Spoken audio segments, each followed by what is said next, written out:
Позвоночный стоп. Запрещено хватать эту бровую клетку. Запрещено бить локтями в голову. Голову работает только в стойке. Внимание, слушайте команду. Пожалуйста, люди. Полный.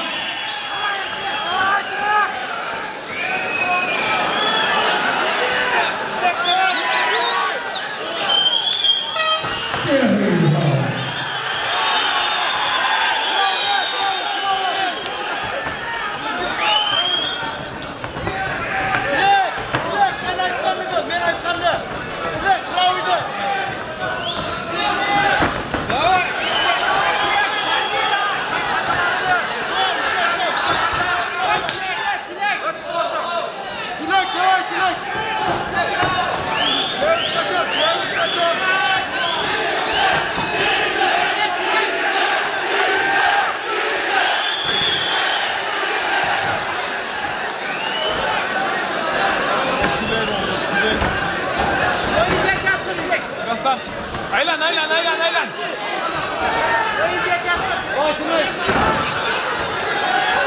Ketme oğlum! Bıçak! Ketme! Güvenli ketme! Dilek şaşma! Özürküler dişle şaşma Dilek!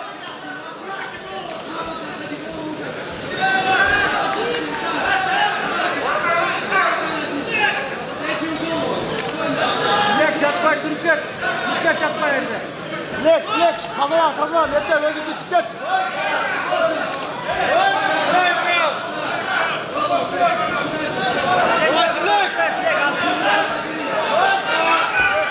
Gitti, Dilek gitti.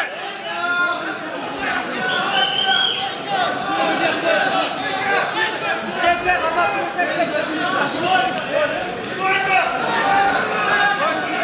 Судья, стойка, без здесь!